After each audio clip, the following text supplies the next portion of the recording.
Oi, pessoal! Hoje eu tô aqui de novo na Woodruff, uma parte dela, claro, porque temos uma edição especial que tá aqui na minha casa. Como eu tô gravidinha, não tô podendo ir para lugares muito longe, a minha amiga Denise Gallion veio lá de Somerville pra cá pra gente poder conversar sobre como é financiar uma casa aqui nos Estados Unidos. Vê que pessoa maravilhosa! Então a gente escolheu esse lugarzinho aqui maravilhoso, esse café que é super charmoso aqui em Greenville, o Summer Moon, pra gente ter essa conversa hoje. Vem comigo pra conferir esse lugar e essa conversa muito gostosa.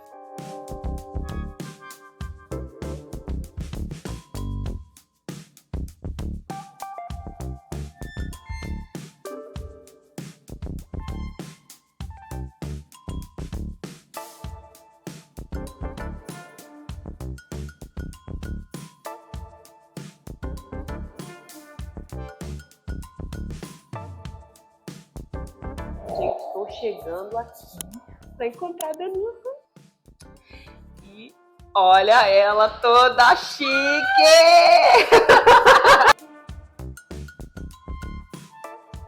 Oi, povo lindo! Aqui é Tati Silva, sua corretora favorita em Greenville. E hoje eu tô aqui com essa maravilhosa minha amiga Denise.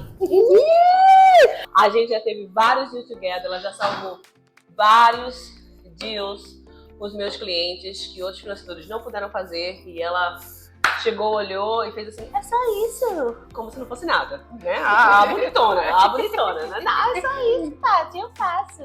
E aí a gente tava conversando, ela falou pra mim: Tati, vamos fazer um Tati na minha casa? Eu fiz: bora, só tem um problema, não tem como ir na tua casa, por causa da criança. Ela fez: não tem problema, eu vou até você. E aqui tá ela. Denise, e aí, como é que foi pra chegar aqui? Foi difícil? Não, de Charleston pra cá, 3 horinhas. Só isso, Rapidinho. gente. 3 horinhas a bichinha saiu de lá pra cá, coisa tranquila. 3 horinhas. Pra quem não me conhece, eu faço financiamento imobiliário. E eu e a Tati, a gente é parceiras no crime. Chega batendo. Denise, uma pergunta. Como foi que você decidiu virar financiadora de casa? Eu acho que eu decidi virar a partir do momento que eu comprei a minha primeira casa aqui nos Estados Unidos. Por quê? O que aconteceu? Porque foi uma experiência muito frustrante. A gente passou por todo o processo, a gente pagou inspeções, a gente colocou, fez o depósito, tinha todas as esperanças de comprar uma casa uma semana antes. O que aconteceu? Você tá negada porque era um motivo que eu devia ter visto lá no começo, a pessoa falou. E aí agora a gente não consegue fazer. E aí eu não consegui entender, porque naquele tempo todo, daquelas 3, 4 semanas que a gente estava conversando, a gente estava sempre acompanhando: tá tudo bem? Precisa de alguma coisa? Tá precisando de algum documento? O que tá então faltando? Então vocês estavam sendo proativos mais do que o financiador da casa. Uhum. Jesus. E aí nós éramos estrangeiros, a gente estava fazendo o financiamento de Foreign National, que é para investidor internacional, a gente não entendia absolutamente nada do processo de comprar casa. E foi muito frustrante por causa disso. E aí eu pensei: gente, tá precisando de profissionais que realmente se comuniquem com o cliente, que expliquem o processo e que ajude realmente o cliente a ficar confortável na maior compra da vida dele, que é comprar uma casa. Deixa eu te fazer uma pergunta. A sua financiadora financeira brasileira ou estrangeiro? Não, americano. Sabe o que eu percebi? Eu não sei se você sente isso, pelo menos meus clientes sempre falam disso na parte da corretagem, que quando você lida com brasileiro é bem mais simples, entre aspas, porque você tá falando a mesma língua. Uhum. Então, por mais que você fale inglês e tudo, vai ficar faltando uns pedacinhos da comunicação, vai ter ruído na comunicação, porque por mais que você fale inglês, tem palavras que são muito específicas para aquela região, para aquela área que você vai estar trabalhando, né? Não sei se você sentiu isso. Sim, e eu acho que também é o perfil, né? Nós, como brasileiros, a gente gosta de saber do processo. É igual ir ao médico aqui. O médico aqui, ele não vai te explicar nada do que está acontecendo com você, ele simplesmente vai falar o que está fazendo. Com o mortgage, eu percebi que era mais ou menos a mesma coisa. Você me entrega isso, você não precisa saber por quê. Você não precisa saber da onde, você não precisa te dar opções. É isso daqui, é pra você. E esse é um método que eu nunca gostei. Eu sempre gostei de dar opções. Olha, você pode comprar desse jeito, com essa entrada, essa aqui é a diferença. Sim. Então, era uma coisa que eu achava que, de uma maneira geral, o mercado estava precisando. E os corretores que eu conversava também falavam que tinha esse problema. Essa reclamação era uma reclamação não só minha, que eu passei por isso, mas uma reclamação geral. Gente, uma coisa que ela não falou aqui, que ela era corretora antes de virar financiadora. Desculpa, senhora. Não só na Carolina do Norte, mas também aqui na Carolina do Sul, não é isso? E Flórida. E Flórida, só isso, só isso. A gente aqui só tem na Carolina do Sul, a Bonita tem em 6 lugares. Desculpa, senhora. Perdoa. Mas é bom para eu saber os contratos, eu saber as regras, as leis por estado. Só para acrescentar. Não, é ótimo, até porque às vezes você conversa com um financiador que ele não é daqui, mas ele é licenciado aqui. Mas ele não entende as regras. Por exemplo, a gente teve um deal together, né? Pra que falar isso? Juntas. E esse financiador, eu acho que era de Nova Jersey, e ele queria colocar os mesmos impostos de Nova Jersey aqui na Carolina do Sul. E eu tentando explicar pra ele, eu fiz, então, não é a mesma coisa, que é bem mais barato do que lá. Então o financiamento do meu cliente estava super alto, porque ele estava colocando os impostos de lá, de New Jersey. E aí quando Denise, na verdade, terminou pegando esse deal, porque o cara não conseguiu finalizar, e quando ela pegou, tipo assim, deu uma diferença absurda no financiamento dessa pessoa. Não foi? Sim, sim. Não, inclusive, ele estava deixando de qualificar, porque como o valor do imposto que ele estava projetando estava muito alto, a renda já não estava mais Qualificando. Veja que diferencial. Meu Deus do céu. Então, conversei com algumas pessoas antes de vir aqui conversar com a minha amiga. E assim, muitas vezes as pessoas também me perguntam perguntas que são muito, muito, muito específicas da parte de financiamento de casa. Por mais que eu entenda um pouco, como eu não sou expert, eu não tenho a licença, porque tá bonita aqui de corretora, eu não posso dar todas as informações. Então eu vou fazer algumas perguntas para ela. Antes de tudo, gente, por favor, vamos se inscrever, vamos compartilhar esse vídeo, né? Porque é muito importante para os brasileiros que estão aqui, não só aqui na região da Carolina do Sul, mas no país todo, porque tem muita coisa que é a mesma coisa. Vai ter algumas diferenças de estado para estado, mas essas perguntas que são mais básicas é para todo mundo. Eu vou usar aqui umas perguntas que normalmente eu recebo dos meus clientes, quando eles vêm falar comigo em primeira mão. Então, primeira pergunta, Denise, se prepare. Qual é a pontuação de crédito que precisa conseguir para poder financiar uma casa? Todo mundo fala de credit score. Primeiramente, se você puder explicar o que é credit score, como é que funciona para você, seria perfeito. Tem muita gente que tá chegando agora, nunca nem ouviu falar disso. Então, o crédito aqui ele é um pouco diferente do crédito do Brasil, primeira coisa. Sim. O crédito no Brasil, você tem muito baseado ao que você também tem de investimentos. E às vezes as pessoas chegam aqui e falam assim, eu tenho um investimento, eu tenho uma poupança que eu estou guardando há muito tempo, eu já tenho crédito? Não, não tem crédito. Aqui, o credit score ele vai ser baseado no seu Social Security ou IT Number. Então vamos dizer que você veio aqui de uma maneira simplificada, você tem o visto de trabalho e você ainda não tem crédito porque acabou de sair o seu Social Security, que é o equivalente ao nosso CPF no Brasil. Sim. Para você comprar uma casa, você precisa de, no mínimo dos mínimos, do mínimo de 580, tá bom? Para você pagar com 3,5% de entrada. E uma coisa que é importante, quando você tem visto de trabalho, você tem os mesmos benefícios para comprar que um americano, tá bom? Então, 580, esse é o mínimo. Eu sempre aconselho a trabalhar um crédito acima de 620, porque vai te dar umas condições muito melhores de taxa de juros, de tudo isso. Mas 580 é o mínimo. 580. E aí seria aquele programa, o FHA, né? FHA. Que é uma entrada de 3,5. Por favor, corrija-me, porque a pessoa sim, especialista é aqui. A gente sabe só dos Paranauê.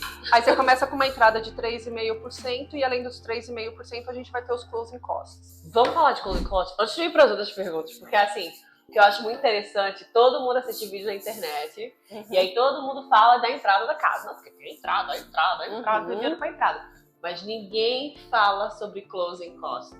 Denise, o que são os closing costs? Fala pra nós. Tá bom. Os closing costs é o custo para você fechar a casa. Então, eu vou falar aqui algumas coisas que estão incluídas no closing costs. Então, a primeira coisa que você vai fazer, você precisa pagar para poder transferir uma casa do vendedor para o comprador no estado da Carolina do Sul, do Norte, da Flórida, ou é um cartório ou é um advogado. Então, o que o advogado vai fazer? Ele vai checar toda a documentação da casa e ele vai transferir a casa do vendedor para o comprador e ter certeza de que não tem nada para pagar, tá tudo bonitinho. Então, você vai pagar uma FII por isso. uma taxa por isso. O inglês é... Além disso, você vai pagar uma taxa para avaliar a casa. Você também vai pagar juros prorrateados. O que é isso? Por exemplo, você fechou a casa no dia 15 de outubro, você vai pagar os juros do dia 15 de outubro até o dia 31 de outubro prorrateado. Porque você não vai pagar a parcela de novembro, sua parcela vai vir no mês de dezembro. Dezembro, o mês. Se você fechou. Então você paga esses juros prorrateados. Além disso, você vai precisar pagar o primeiro ano de seguro da casa e também já vai fazer uma poupancinha que a gente chama de escrow account, de mais ou menos de 3 a 6 meses do seguro e também do imposto da casa. Sim. Então tudo isso é closing costs.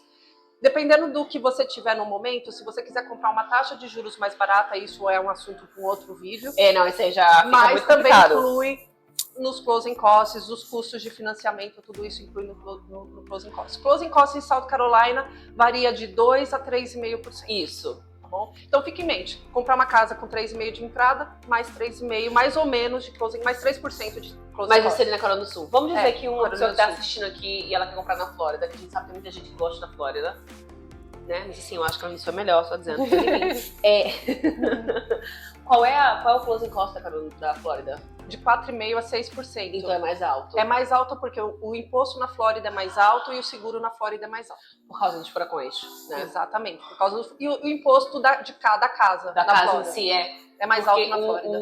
O da minha casa lá, eu tinha uma casa, acho que era menos da metade do que eu tenho hoje, e meu imposto na época era $4.000. A minha casa hoje é, acho que o dobro do tamanho da que eu tinha, e é 2.000 e alguma coisa aqui. Então, assim, é realmente bem mais alto. Exatamente. Você falou alguma coisa agora que minha cabeça fugiu. Quando você falou dos closing costs, você falou que tem que pagar a transferência da casa, e pra quem não sabe, aqui a Carolina do Sul é um estado base de advogado, então você só consegue fechar sua casa com advogado.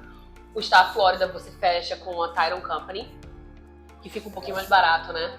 É mais ou menos a mesma coisa. Você falou disso, você falou do...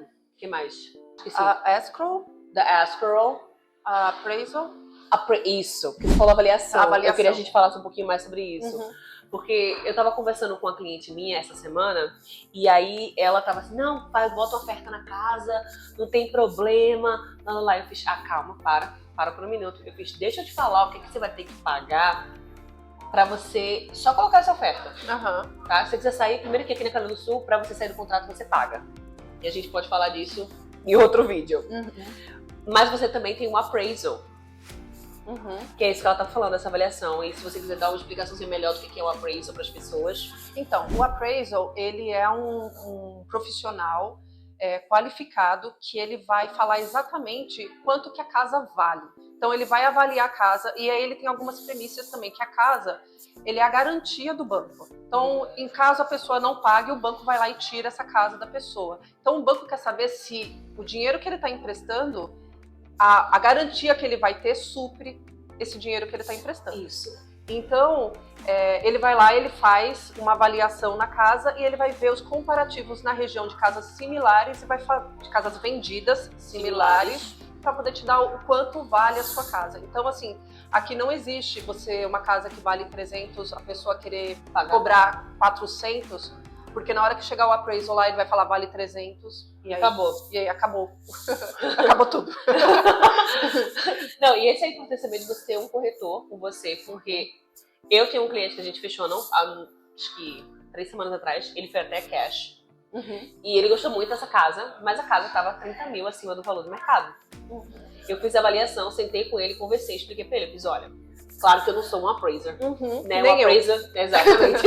Ele vai fazer um trabalho muito melhor do que o meu, mas eu consigo ter pelo menos uma ideia do que o mercado tá pedindo agora, nesse momento, como o mercado tá se comportando. E assim, por mais que essa pessoa tenha feito vários upgrades na casa, eu me senti super mal pelo vendedor, porque eles colocaram $70 mil de upgrades na casa. Nunca vai voltar. Nunca vai voltar. Não, e assim, comprar casa menos de um ano atrás. Eu me senti mal por eles, mas eu tenho que proteger meu cliente. Então, a casa estava $30 mil acima do valor de mercado. Então, foi o que tinha pra hoje. A gente conseguiu o valor que o mercado queria. Então, sempre pense nisso quando vocês forem comprar uma casa. Eu sei que muitas vezes as pessoas pensam que não precisa de corretor. Eu só falo com a pessoa que colocou a casa no mercado, né? O vendedor. Não façam isso. Tem muita coisa ali no processo que você não sabe. Mas vamos para a próxima pergunta. Eu adoro essa pergunta. Prepara, gente. Prepara. Vê.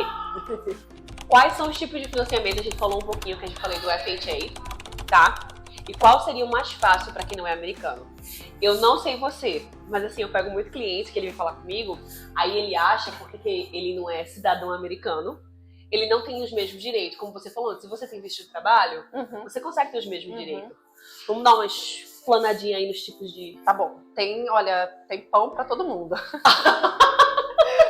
Gente, tem opção para todo mundo. Então vamos falar primeiro dos convencionais, tá bom? Os convencionais, basta você ter autorização de trabalho que você qualifica. Os convencionais são o FHA e o Convention. Sim. Bom? Esses dois, eles começam com 3 ou 3,5% de entrada, dependendo do credit score. Vai um ou outro, tá bom? E você consegue qualificar, tem que ter um histórico de trabalho de pelo menos 2 anos. Eu vou precisar ou do seu olerite ou então do seu imposto de renda para poder qualificar a renda. E, enfim, e também os assets, o dinheiro para você pagar a entrada e também os closing costs. Basicamente é assim que eu faço a qualificação deles. A maioria dos nossos clientes brasileiros são self-employed. Então, e aí começa a diversão. Exatamente. Quando eu pego os táxis da pessoa, aqui a gente tem a oportunidade, todo self-employed tem a oportunidade de colocar vários despesas nos táxis que ele usa para o negócio. Que é o write-off, né? É o write-off. E aí o que acontece? O valor da renda dessa pessoa nos táxis fica bem baixinha. E aí eu não consigo qualificar para esse tipo de programa que eu mencionei. Mas a gente pode qualificar eles usando outros tipos de financiamento. Por exemplo, ao invés de eu usar os táxis, eu posso usar 12 meses de status bancários. Esse é aquele de 1 ano, né? Isso. Eu pego 12 meses, eu mando para o banco, a gente calcula a renda baseada nos depósitos que tem na conta. Sim. E a gente usa a renda e eu nem preciso me preocupar com os táxis, se os táxis ficaram altos, se ficaram baixos, porque isso é a maior preocupação. Às vezes, o que acontece também é quando a pessoa não tem toda essa movimentação em conta bancária. Às vezes a pessoa trabalha com limpeza, recebe muito em cash e acaba, eu recebo aqui, já pago ali, eu não uso tudo isso. A gente pode usar também um financiamento que é chamado Profit Loss, que é basicamente, você vai, com o seu contador, você vai mostrar os extratos bancários, você vai mostrar mais ou menos o quanto que você ganha, e ele vai criar um pré-tax. O que é isso? Mais ou menos o seu faturamento anual, menos as suas despesas, e o banco vai considerar o que o seu contador falar. Bom, essa é uma outra maneira de comprar e tem sido bem utilizada, porque às vezes a pessoa quer comprar uma casa e para se qualificar precisa pagar 40, 50 mil dólares de táxis em 2 anos. É muito dinheiro. Ela não pagaria normalmente, então ela prefere colocar esses 40, 50 mil em entrada na casa. A grande diferença é, entrada não é de 3 ou 3,5%. Com os tratos bancários, você consegue a partir de 10%. O credit score precisa estar acima de 720, tá bom? E o profit loss, 20% de entrada. Também com credit score acima de 680.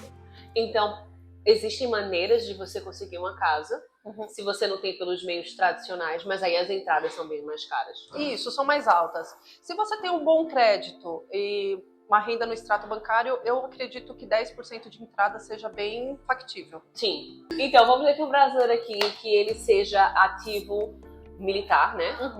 Ou um veteran, porque eu sei que tem.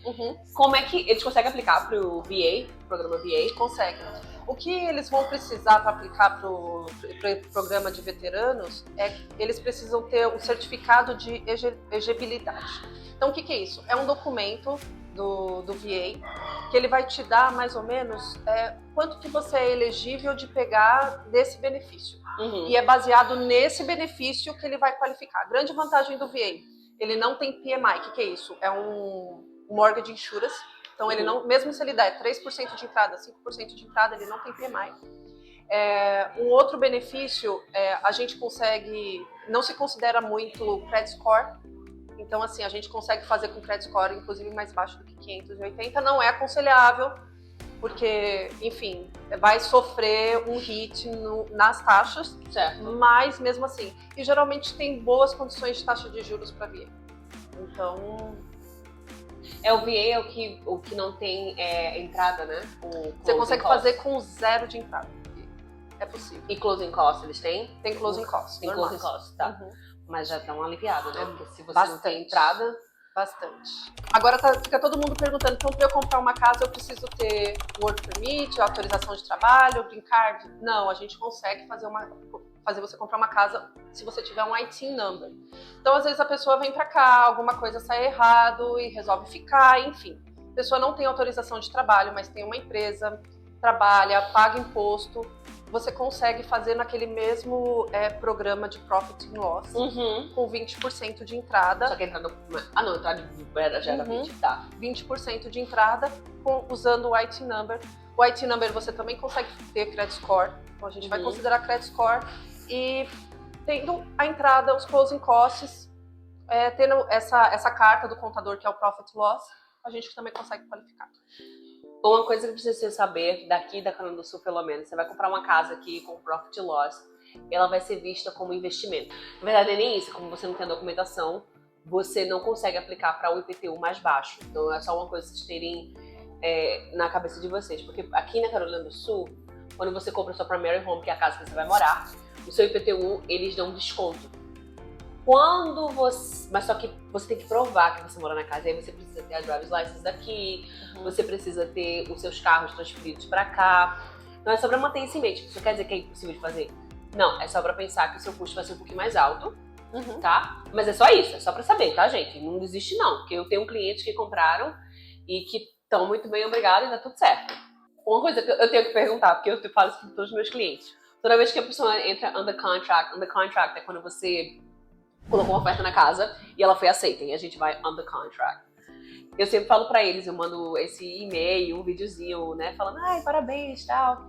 Olha, o lender, que é o financiador, vai te fazer um monte de perguntas, pedir um monte de documento, várias e várias vezes. Isso quer dizer que ele está desconfiando de você porque você é estrangeiro? Não.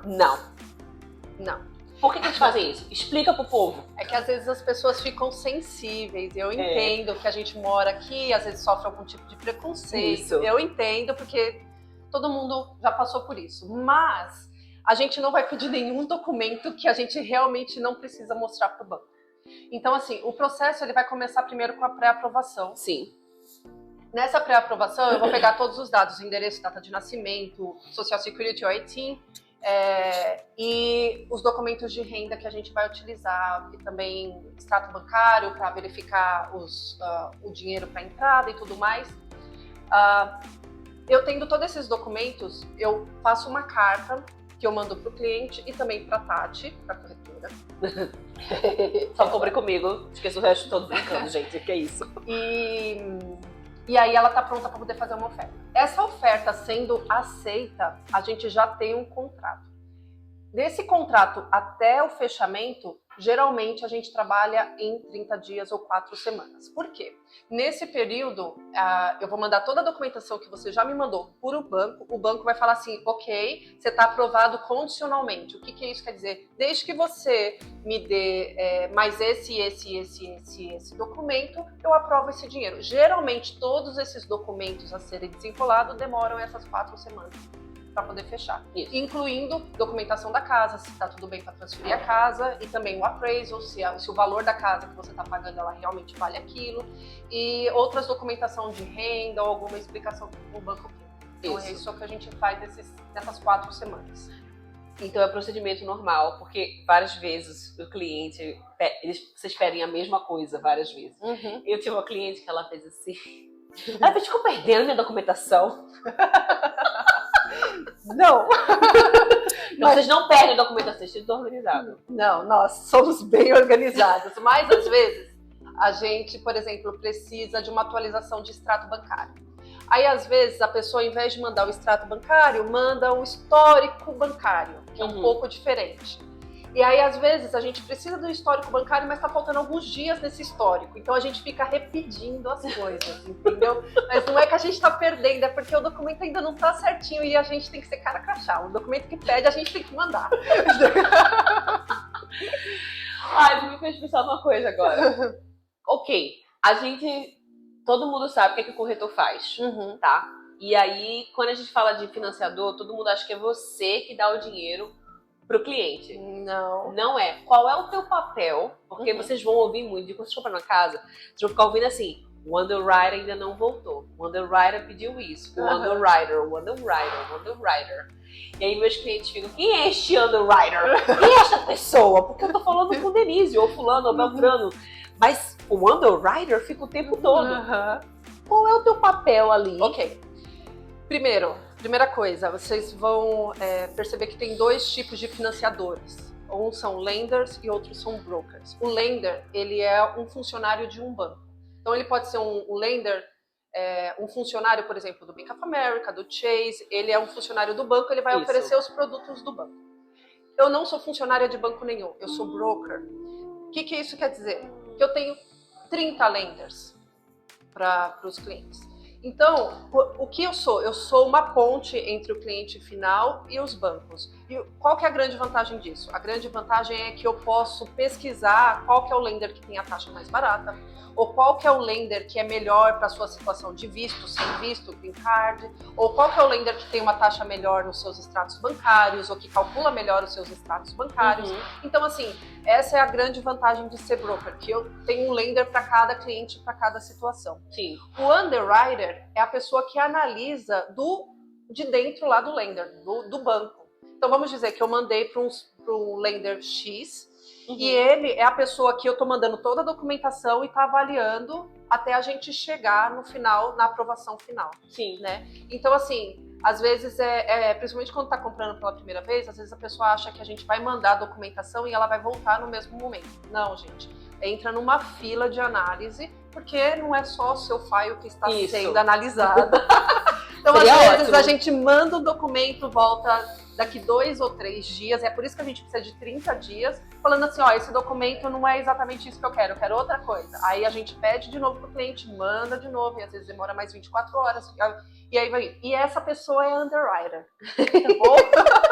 E ela é a pessoa que organiza a documentação para underwriter não ficar pedindo várias vezes a mesma coisa. Exatamente. Né? E outra, a underwriter não vai lidar com o cliente final, ela só lida com a gente. Então, é por isso que nós somos, vamos dizer assim, quem originamos esse loan para mandar para o underwriter, e é abaixo dessa licença que a underwriter conversa com a gente, não com o cliente final. Tá vendo, gente? Vivendo e aprendendo. Eu sabia, mas eu não sabia tão especificamente essa parte aí. Deixa eu ver. Ai, meu Deus. Muitas perguntas aqui que me fizeram para perguntar a ela. A gente respondeu várias. Mas, tá. Fazer uma pergunta, porque muita gente não sabe disso. Vai começar com um lender, não importa se é você ou outro lender. Quero comprar uma casa de 500 mil. O que é mais importante? Saber quanto você quer ser aprovado, pode ser aprovado, ou saber quanto vai ser o seu pagamento mensal? Eu não acho que tem uma coisa mais importante que a outra. As duas são muito importantes, porque às vezes a pessoa quer comprar uma casa de 500 mil, mas ela não está confortável com o pagamento que vai ser de uma casa de 500 mil. A primeira coisa a se fazer é realmente saber o quanto que se qualifica. Porque é por isso que eu sempre falo, para primeiro se pré-aprovar para depois ver casa, porque às vezes fica vendo casa de 500 mil e a pessoa se qualifica para uma casa de 300. Aí é a frustração, gente. E aí é tristeza. Depois você viu 4, 5 casas de 500 e começa a ver casa de 300. É tristeza. Não quero de 300. Passei por isso. Não foi de 500 não, que na época eu não entendi por isso, não entendi hoje, imagina naquela época. Mas eu vou contar rapidinho minha história aqui. Quando eu comprei a minha primeira casa, a abestada aqui, mas eu também era nova, e você não entendia, não sabia, meu marido é americano. Então o que ele dizia era lei. Na época, hoje mas não, ó o dedinho. E aí a gente foi olhar a casa e tá pré-aprovado. Vi uma casa, amei, era essa casa, sonho da minha vida. Vamos no banco para ser aprovado. não fomos aprovados. Eu fiquei muito triste. Você não me conhecia na época, né? Não, a gente conhecia, isso foi calma, 6 anos atrás, 7 anos atrás? Oh, Não, faz um tempinho. Não conhecia ninguém. Tava na Flórida, há muito tempo. Mas ele não tinha como se qualificar porque não entrava os overtime. Ah, Eu poderia até falar disso, seria legal falar disso. Só que a gente fez errado, a gente foi olhar a casa, aí a gente fez assim, não, a gente com certeza consegue pagar isso. Porque, gente, não é o que você consegue pagar. é o que o banco vai te qualificar. É isso. E aí foi muito triste. Depois tinha que ver casa mais barato, não deu muito certo. Fiquei super depressiva. Só que a gente arrumou um lender que ele falou pra gente, me dá 6 meses. Eu preciso de 6 meses pra você já fazer tudo que eu tô mandando, bonitinho, certinho. Você me conta essa história. Depois que você fizer isso, você vai conseguir comprar casa. A gente, na verdade, conseguiu. Acho que essa casa era 265. Na época, a gente só foi aprovado pra 180. Depois de 6 meses, a gente conseguiu ser aprovado pra up to até 300 mil. Então, fazendo a coisinha certa, escutando. Sim. Isso é uma coisa importante também, porque às vezes você quer comprar casa, mas ainda não tá pronto. Isso. Então é importante conversar comigo até um tempo antes para poder se preparar. Para você saber exatamente, falar assim, não, eu não esperava que eu precisasse de 6%, que é a entrada mais closing costs. Isso. Eu esperava que eu só precisasse de 3,5%, entendeu? Então assim, você... eu não achava que minha parcela ia ser tão alta assim, eu queria uma parcela mais baixa. Isso. Então assim, às vezes você já saber disso 6 meses antes de você se prepara, você já se prepara. Não, outra coisa, você prepara o seu emocional, porque às vezes você tá preparado pra, sei lá, $1.000 de parcela. Já aconteceu várias vezes comigo com cliente. Eu normalmente faço assim, não vamos olhar o quanto você quer ser aprovado, você pode ser aprovado. Vamos olhar o que você está confortável financeiramente, mensalmente, sua parcela. Eu tenho um programa, nada como o dela, não chega nem perto, mas pelo menos dá uma ideia pro meu cliente. Sim. Né? De quanto ele vai pagar ali. E aí muitas vezes meu cliente faz, eu quero pagar por mês $1.000. Eu faço, tudo bem. E aí eu mostro que aqui $1.000 compra. E aí a pessoa fica meio olhando pra minha cara assim, tipo, oi? Como assim? E aí, a gente pode até falar disso agora, depois a gente volta lá na questão do overtime. Ok.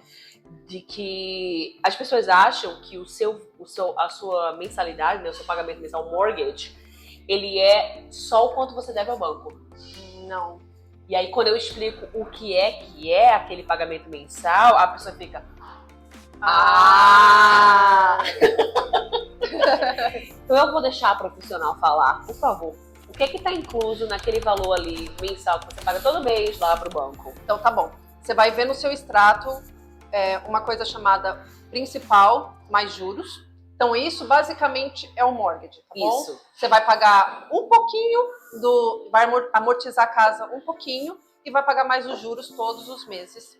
Além disso, você vai pagar... eles vão pegar o valor do imposto da casa, dividir por 12, então você já vai pagar o imposto da casa, a parcela do imposto da casa.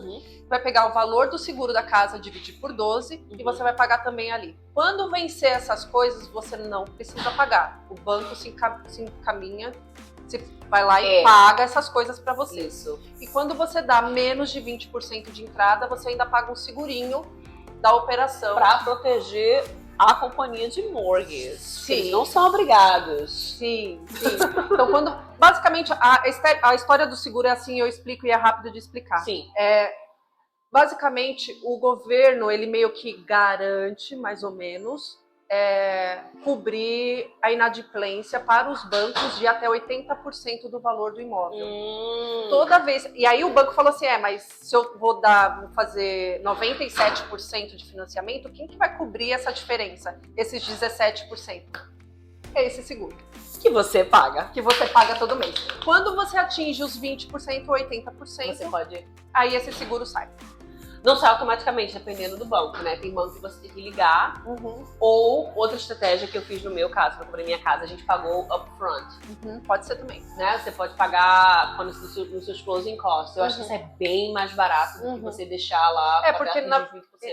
Porque aí fica todo mês, né? Indo lá. E vai variar de acordo com o seu credit score, não é isso? Exatamente. Então, olha, Exatamente. tô aqui Muito quase virando uma lenda. Tá quase. Quase. Ó, quiser me contratar. contratada, meu bem, contratada. Agora vamos voltar lá na questão do overtime. Que Ok. o meu marido tem um trabalho e aí ele ganha valor X por mês. Só que ele sempre trabalhou overtime. Ele estava na empresa há menos de 2 anos. Acho que era 1 ano e meio, que é exatamente esses 6 meses que ele pediu pra gente. E aí, me explica pra gente como é que isso interfere. Porque eu tenho certeza que tem muito brasileiro, principalmente na região que eu tô aqui, é a área manufatureira, né? Então muita gente trabalha em indústria. Indústria normalmente tem overtime. Ok, overtime é renda variável, tá bom? O que é isso? É uma renda que ela varia todo mês, nem todo mês é igual. Tudo quanto é renda variável, comissão, overtime, tip, a gente precisa de um histórico de 2 anos para poder fazer uma média. Por isso, 2 Entendeu? anos. Então, quando a pessoa tem overtime, comissão, tip, alguma coisa assim, o que eu geralmente peço? Eu peço os 2 últimos olerites de dezembro do ano. Porque aí eu... Olerite? O que é isso? Paystub. Você Paystub, gente, desculpa aí, tá? É contra-cheque no Brasil? Contra-cheque, contra-cheque. Olerite. Ai, desculpa, senhora! E aí a gente faz um cálculo, uma média de 24 meses dessa renda variável, pode ser overtime, que é hora extra, tá bom? Ou comissão, pra gente poder calcular o quanto que a gente consegue incluir na renda isso. E é por isso que você precisou esperar 6 meses. Tá vendo, gente? Vivendo e aprendendo. Passada. Eu acho que a gente já deu muita informação. Esse vídeo vai ficar doido. O povo vai ficar, Jesus amado, meu Deus do céu, meus cabelos tá tudo em pé. Entendeu? Mas a gente tem que fazer isso aqui de novo. Sim. Você vai ter que vir, ela vai ter que vir aqui de novo. Eu venho esse bebê. O próximo a gente já volta o bebê aqui do lado, a gente, com a gente. Sim. Já vai aprendendo com Enquanto a gente vai falando, a gente já vai dando uma mala. Já troca a fralda. Já faz tudo, já. É muita tarefa aqui. Mas antes da gente ir embora, calma, muita calma nessa hora. De novo, gente, compartilha, fala pros amigos, curte, aperta o sininho aí pra vocês poderem ter mais conteúdos como esse. Eu faço, quando não tá na minha casa, eu sempre pergunto algumas perguntas, tá? Que é tipo o Mário e Gabriela, de frente com Tati.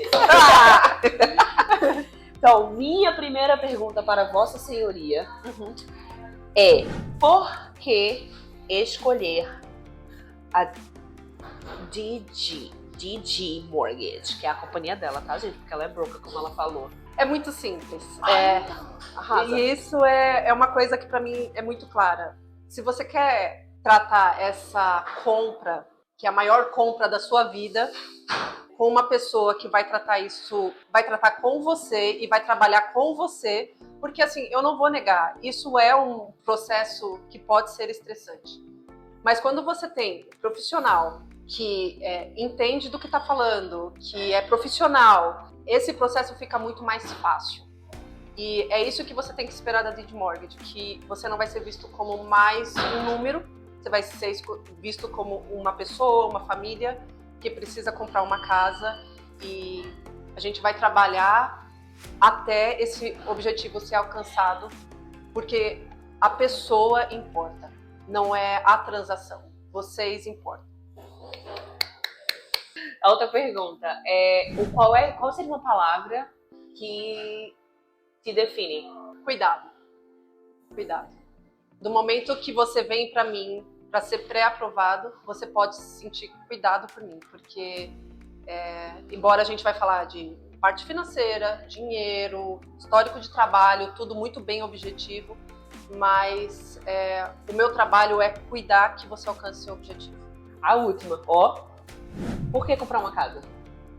Gente, é a mais fácil maneira de você acumular riqueza nos Estados Unidos, talvez no mundo inteiro, mas a gente vai falar daqui, claro, tá bom? Quando você compra uma casa, as pessoas que compram uma casa, ela tem uma valorização anual, elas não ficam à mercê das variações de aluguéis do mercado, ela está acumulando equity, que ela está acumulando riqueza, valorização da casa. E, além disso, ela está amortizando o que ela deve da casa. Então, assim, a melhor maneira de você acumular riqueza nos Estados Unidos é comprando uma casa. Comprando 2 casas, comprando 3 casas, comprando 10 casas. Eu concordo com ela, gente. Não fica difícil aqui. Mas eu quero agradecer a minha amiga Denise. Muito abraço, abraço, muito abraço. Por ela ter vindo lá de Somerville, como ela falou, gente, 3 horas de carro pra vir aqui pra Greenville, pra gente gravar esse vídeo.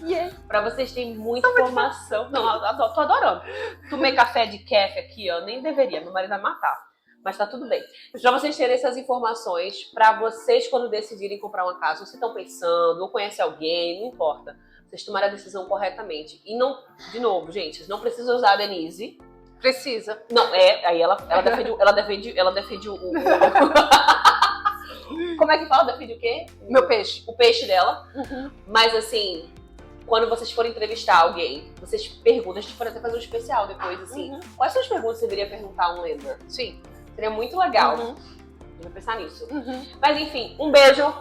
Obrigada por ficar aqui até o final. De novo, compartilha, comenta. Bota perguntas aqui de coisas que vocês pensaram que a gente não falou. E se vocês continuarem comentando, a gente vai se encontrar de novo para fazer a segunda parte desse vídeo. Sim. Tchau, gente!